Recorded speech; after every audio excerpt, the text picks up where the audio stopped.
గద సప్త Sridevi Bhudevi చెన్నిగరాయ చెన్నాండ సుందరవాదం ఉళ్ళవనికి చెన్నిగరాయ.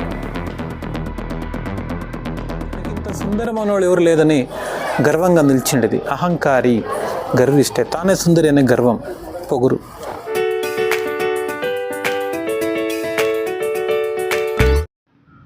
Hi everyone, welcome to the new video. ఈరోజు మన వీడియో వచ్చేసి బేలూరు మీద one of the world heritage site. Hoysala డైనాసిటీలోనే అతి ముఖ్యమైన టెంపుల్స్లో బేలూరు కూడా ఒకటి. దీన్ని 103 సంవత్సరాలు నిర్మించారని చెప్తారు. చూద్దాం, లోపలికి వెళ్ళి ఒకసారి చూద్దాం. దాని తర్వాత దీని గురించి నేను మీకు ఎక్స్ప్లెయిన్ చేస్తాను.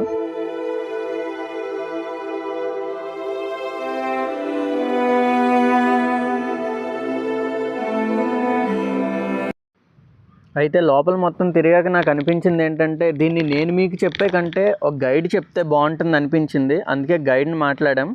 అయితే అతను మొత్తం వీడియో పోస్ట్ చేయొద్దని రిక్వెస్ట్ చేశారు. సో కొంచెం తక్కువగానే పోస్ట్ చేస్తున్నాం. మీరు వెళ్తే మాత్రం గైడ్ని మాట్లాడుకోండి కంపల్సరీగా, లేకపోతే మీకు ఏం అర్థం కాదు, వెళ్ళి చూసి వచ్చినట్టే ఉంటుంది అంతే. అయితే నేను కొంచెం ఇంట్రడక్షన్ ఇస్తాను, దాని తర్వాత మీరు గైడ్ మాట్లాడింది వినొచ్చు. పూర్వం సలా అనే ఒక రాజు ఉండేవాడు. ఆయన గురుకులంలో విద్యాభ్యాసం చేయడానికి వెళ్ళినప్పుడు ఒక పులి వస్తుంది. ఆ పులిని చూసి విద్యార్థులందరూ పారిపోతే ఆ సలా అనే రాజు మాత్రం అలాగే నిల్చొని ఉంటాడు. దాని తర్వాత వారి గురువు హోయ్ సలా అని అంటాడు. హోయ్ అంటే కన్నడలో కొట్టు, చంపు అని అర్థం అన్నమాట. సో దాని మీదే వీళ్ళ ఎంబ్లం అనేది ఏర్పడింది. మీరు చూడొచ్చు, ఇదే ఆ ఎంబ్లం అయితే మాత్రం అదిరిపోయింది నిజంగా. ఈ గుడి మొత్తాన్ని సోక్ స్టోన్ అనే రాయితో కట్టారు. ఇది భూమిలో ఉన్నప్పుడు మెత్తగా, బయటికి తీసిన కొద్ది రోజులకి గట్టిగా మారిపోతుందన్నమాట. సో దానివల్ల ఇవన్నీ వీళ్ళు చెక్కగలిగారు.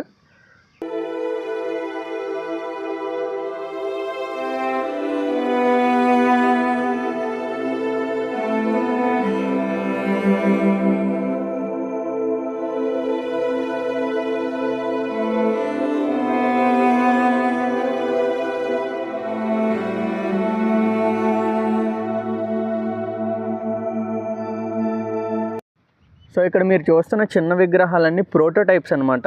వీటిని చూసి కొన్ని పెద్ద విగ్రహాలు చెక్కారు, అన్నీ చెక్కలేదు. చిన్న విగ్రహాలు మాత్రం చాలా ఎక్కువగా చెక్కారు. సో ఇక్కడ కనబడుతున్న ఈ విగ్రహం మాత్రం కొంచెం ఇంట్రెస్టింగ్గా ఉంటుంది. 16 years 17 years ఏజ్లో ఉన్నప్పుడు ఆపోజిట్ జెండర్ ఎలా ఉన్నా అట్రాక్టివ్గా కనబడుతుందని చెప్పేసి దీని అర్థం అంట. సో తెలుసు కదా ఎవరికి షేర్ చేయాలో, షేర్ చేయండి వాళ్ళకి. ఇక్కడ మీకు కనిపిస్తున్నవన్నీ లేడీస్ ఆర్నమెంట్స్ అంట, వాటి డిజైన్స్ అంట. అలాగే కింద వచ్చేసి శారీ డిజైన్ అంట, శారీ బార్డర్లో డిజైన్ ఉంటుంది కదా, అదనమాట. ఎంతసేపు నేనే చెప్తున్నానని చూస్తున్నారా? ఏమనుకోకండి, కోడి ఇప్పుడే గుడ్డు పెట్టింది. మరి అది పిల్ల అవ్వాలంటే మీరు లైక్ చేసి సబ్స్క్రైబ్ చేయాలి. ఖచ్చితంగా లైక్ చేసి సబ్స్క్రైబ్ అయితే చేయండి. ఇప్పుడు గైడ్ చెప్పేది వినండి. రండి. నాట్య మోహిని ఆ జాలి డిజైన్ చూడండి, ఇంత మైన్యూట్ కార్వింగ్ అంటే ఇప్పుడు పేపర్తో పెయింటింగ్ కూడా చేసేదానికి కష్టం కావచ్చు. రాయితో చెక్కారు. జాలీలో ఒక బల్లి కనిపిస్తుంది, లైట్ ఫోకస్ చేశాను కదా, అక్కడ ఒక బల్లి ఉంది. ఆ బల్లి నోరు దగ్గరనే ముళ్ళు మాదిరి ఉంది, ఒక పనసపండు మధ్యలో ఈగ కూడా ఉంది. బల్లి, పనసపండు, ఈగ మొత్తం చెక్కారు. ఇటు అర్థం అంటే పండు తీపు తినేదానికి ఈగ వస్తే ఈగ తినేదానికి బల్లి వచ్చింది. జీవస్య జీవనం, ఒక జంతు తిని ఇంకొక జంతు జీవనం జరిగేది, లైఫ్ సర్కిల్ అని చెప్తాం, ఫుడ్ చైన్. వీణాపాణి, చేతిలో ఒక వీణ ఉంది. ఆ వీణకు రుద్ర వీణ అని పేరు, దేవతలు వాయించేంత వీణ. ఆ వీణకు తాడు కూడా రాయితో చెక్కిండ్రి. పైన సగం ఉంటే కింద సగం ఇరిగిపోయింది చూడండి. ఆ 2 దండల మధ్యలో గ్యాప్ వచ్చేలాగా చెక్కారు. సింగిల్ స్టోన్ అవుట్ని సపరేట్ చేశారు. రండి లోపల పోతాం. ఇది పైన ఒక అద్భుతమైన సీలింగ్, భువనేశ్వరి. 12 అడుగుల వెడల్పు, లోత 6 అడుగులు ఉంది. వీడికి గమ్ము, సిమెంట్ అని ఏమి వాడలేదు. ఒక రాయికి ఇంకొక రాయిని అతికిచ్చి మధ్యలో ఉండే స్తంభాన్ని నేతి పెట్టారు. ఈ స్తంభాన్ని పైన ఎత్తి తీస్తే చుట్టూ ఉండే రాయిలన్నీ విడివిడిగా చేయొచ్చు, సపరేట్ చేయొచ్చు. ఈ మాదిరి డీప్ సీలింగ్స్ భారతదేశంలో ముఖ్యంగా 3 జగల చూడొచ్చు. ఒకటి బేలూరు, రెండోది సోమనాథ్పూర్ మైసూరు దగ్గర ఉంది, మూడోది మౌంట్ అబు అని రాజస్థాన్లో ఉంది. దగ్గర రండి. ఇది చూడండి, రాణిగారి పేరుతో చేసిన విగ్రహం ఇది. విష్ణువర్ధన మహారాజు భార్య నాట్యరాణి నృత్య సరస్వతి శాంతలాదేవిని. ఇందులో విశేషత ఏమంటే నాట్యం చేసాడు పాపుడు బొట్టు అనే నగం వాడతారు. ఇందులో ఒక పాపుడు బొట్టు ఉంది. ఆ పాపుడు బొట్టు ఒకటే రాయితో చెక్కి సపరేట్ చేశారు. కదిలిస్తే అది కదులుతుంది, ఆడుతుంది. ఇప్పుడు కూడా అటు ఇటు. ముందు 3 గెజ్జలు ఉండంటే అందులో 2 గెజ్జల్ని జనాలు డ్యామేజ్ చేశారు. ఇప్పుడు 1 గెజ్జ మాత్రం ఉంది. వాటిని కదిలిచ్చి చూసేదానికి పర్మిషన్ లేదు. ఇంకొక పక్షి కూర్చొని ఉంది చూడండి. పక్షి మూతి చిలక మాదిరి ఉంటే ఆ పక్షి పించి నెమిలి మాదిరి ఉంది. అంటే ఆ శిల్పి ఆలోచన ఆడవాళ్ళు మాట్లాడితే చిలక మాదిరి మాట్లాడాలి, నాట్యం నెమిలి మాదిరి నాట్యం చేయాలనేది ఈ ఒక పక్షి ముఖాంతరం చూపించారు. అమ్మాయి కుడి చేతిలో ఉండే 2 గాజుల్లో ముందుండే గాజు కూడా కదిలిస్తే కదులుతుంది. ఇందులో గాజు కదిలిస్తే కదులుతుంది, అందులో పాపుడు బొట్టు కదిలిస్తే కదులుతుంది. కేశ శృంగారి 2 చేతులతో జుట్టు నీళ్లు పిండుతుండేది. ఇది భరతనాట్యంలో ఒక భంగిమ. అప్సర తలకి కిరీటం, తల వెనకాల చక్రం, భుజకీర్తి, భుజబంది అన్నీ వేసుకుని నాట్యం చేస్తుండేది. కింద 4 వాద్యగోష్ఠి ఇచ్చి నాట్యానికి సహాయం చేస్తుంటారు. ఈ లోపల 48 స్తంభాలు ఉంది. 48 రకాలు, ఒకదానికి ఇంకొక దానికి పోలికలు లేదు. మీరు తమిళనాడులో రామేశ్వరం గుడికి వెళ్తే 1000 స్తంభాలు చూడొచ్చు, మొత్తం ఒకే మాదిరి ఉంటుంది. అయితే ఇక్కడ 48 రకాలుగా ఉంది. ఇందులో ఉండే ఒక గాజు డిజైన్ చూస్తే అది సైకిల్ టైర్ మాదిరి ఉంటుంది, కార్ టైర్ మాదిరి ఉంది. అప్పుడేమి కార్ టైర్ సైకిల్ టైర్ని వాడిండలేదు. కాళ్ళకి కడియాలు, చేతులకి గాజులు వాడేవాడు. అవే ఇప్పుడు కార్ టైర్ సైకిల్ టైర్ డిజైన్కి వచ్చినాడు. ఈ నరసింహ స్తంభం ఈ గుడిలోనే ఒక పవిత్రమైన స్తంభం. గుడి లోపల బయట ఏమేమి విగ్రహాల్ని మనము చూడొచ్చు. అందులో ముఖ్యమైన విచారాలు ఈ ఒక స్తంభంలో చిన్నదిగా చూపించారు. దేవతామూర్తులు, పైన 2 వరుసల్లో శిలాబాలిక విగ్రహాలు కూడా ఉంది. 300 సంవత్సరాల ముందు ఈ ఒక స్తంభాన్ని ఎవరైనా తిప్పితే తిరిగేదంట. It was a revolving pillar. స్తంభాన్ని టర్న్ చేసి చూడొచ్చేయండి అంట.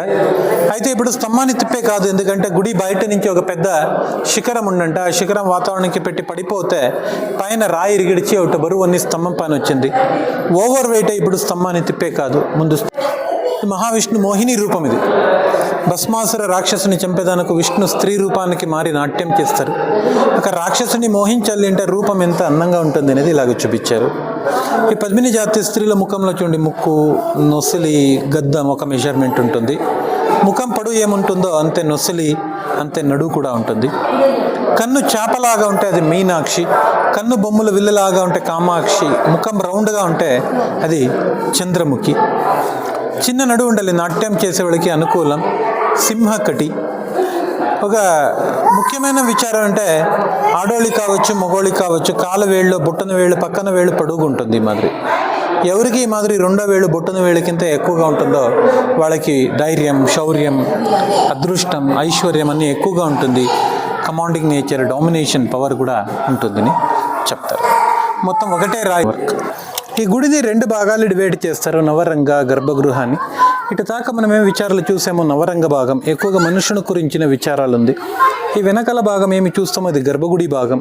గర్భగుడి భాగంలో ఎక్కువగా దేవతామూర్తులు, పురాణ కథల్ని చూడవచ్చు. ఇటు దాకా జీవాత్మ, ఇటు నుంచి పరమాత్మ, నర నారాయణ, శివ పార్వతి, విష్ణు లక్ష్మి, కింద గరుడమంతుడు. శివ జలంధర సంహారం. శివ జలంధర రాక్షసుని చంపుతుండేది, కింద తొక్కుతుండేది నరకలోకానికి. నరకలోకమని చూపించడానికి ఎమకల శరీరం చూపించారు. పార్వతీదేవి రూపం ఇది, మహాకాళి. గొడుగు పెట్టుకునేది విష్ణు 5వ అవతారం, వామన అవతారం. మూలది 10 తలలు 20 చేతులుండే రావణాసురుడు కైలాసగిరిని తలపైన ఎత్తిండేది. పైన శివ పార్వతి, శివన వాహనం నంది కూడా ఉంది. ఇప్పుడు ఇల్లు కడితే ఇల్లు ముందు బాల్కనీ ఇస్తాం కదా, సిట్అవుట్, ప్యాసేజ్, గ్రిల్స్, కిటికీల డిజైన్స్ కూడా ఉంది.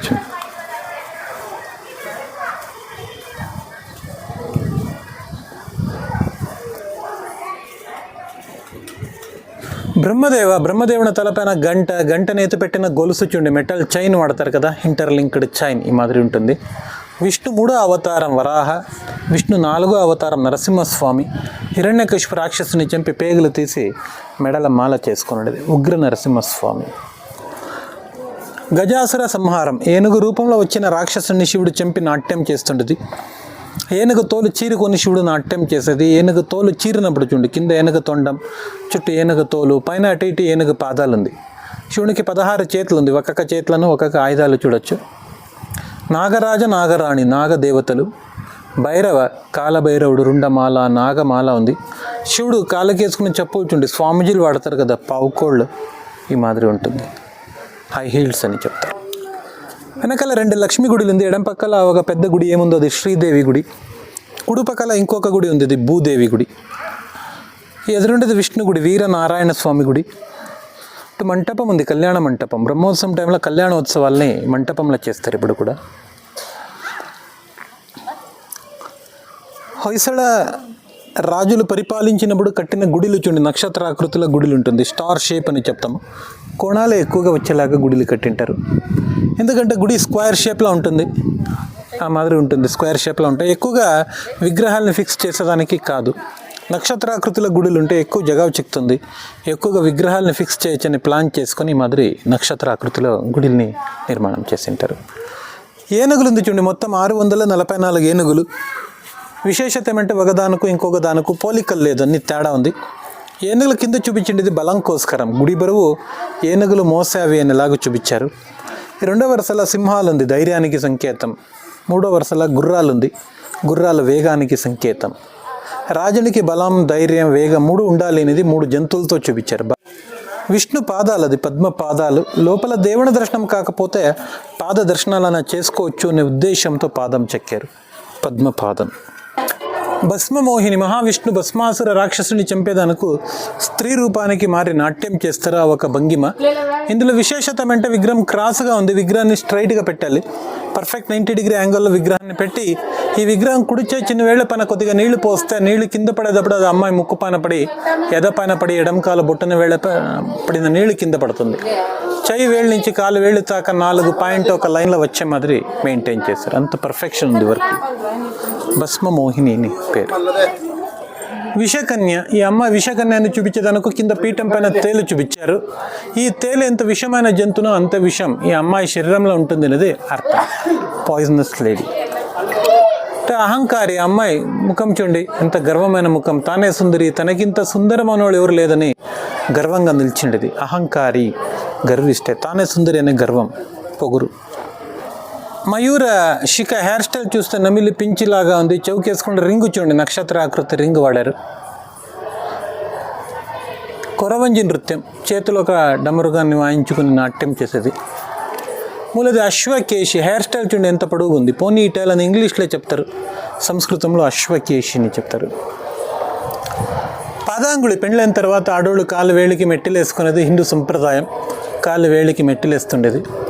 డమరుగాన్ని వాయించుండేది పురుష విగ్రహం. ఇది 3 మాత్రం పురుష విగ్రహాలు, మిగిలిన 39 స్త్రీ విగ్రహాలు. సరే, ఇది దీపస్తంభం, విజయ దీపస్తంభం. ఇది ఒక 35 అడుగుల ఎత్తు. ఇవి అందాజు బరువు 15 టన్నులు.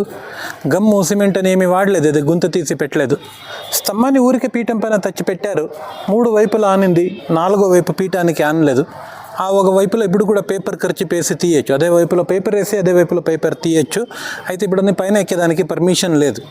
స్తంభం ఇలాగా నిల్చుకున్న దానికి కారణం అంటే స్తంభం చూడండి కింద వెడల్పు ఎక్కువగా ఉంది, పైన పోత సైజు తగ్గుతుంది. స్తంభం బరువు స్తంభం మధ్యలో పడుతుంది, స్తంభం కదలదు. మళ్ళీ బేలూరు సముద్ర మట్టానికి ఎత్తరమైన ఒక జగ. ఈ జగలో ఎక్కువగా వర్షం, తుఫాను, భూకంపాలు మాదిరి అదే ప్రకృతి వికోపాలు ఏమి జరగదని క్యాలిక్యులేషన్ చేసుకుని స్తంభాన్ని పెట్టారు. స్తంభం పెట్టి 600 సంవత్సరాలు అయింది, ఇక్కడ దాకా ఏమీ కాలేదు. అంటే ఎలాగ స్తంభాన్ని తెచ్చారు, ఎలాగ నిలబెట్టారని కూడా ఆలోచన చేసేదానికి కష్టం అవుతుంది. అందాజు 15 టన్నుల బరువు ఉండే స్తంభం ఇది. వీటికి విజయ దీపస్తంభం అని పేరు. బ్రహ్మోత్సవం జరుగుతుంది, ఆ టైంలో ఈ వాహనాలతో ఉత్సవాల్లో చేస్తారు. ఇవన్నీ ఒక 100 years ఓల్డ్. మైసూర్ మహారాజా టైంలో ఇవన్నీ చేవిచ్చిచ్చారు మైసూర్ మహారాజులు. ఇదని పెద్ద గుడికి నమూనా ఇది. ఈ నమూనా కట్టేకి 20 ఏళ్ళ టైము, అది చూసి పెద్ద గుడి కట్టేకి 103 ఏళ్ళ టైం పెట్టింది. జస్ట్ షేప్ ఇలాగ రావాలి అని ప్లాన్ చేసేదానికి 20 ఏళ్ళ టైము, పెద్ద గుడికి 103 ఏళ్ళు టైం. సో ఈ ఒక గుడినే కళాసాగరం. ఇక్కడ చూస్తూ పోతే 10,000కు ఎక్కువగా విగ్రహాలు ఉంది. దినాలు కొద్దీ చూడొచ్చు. అయితే ఇప్పుడు చూపించేది ఒక హైలైట్స్ అంతే, ముఖ్యాంశాలు మాదిరి చూపించాను.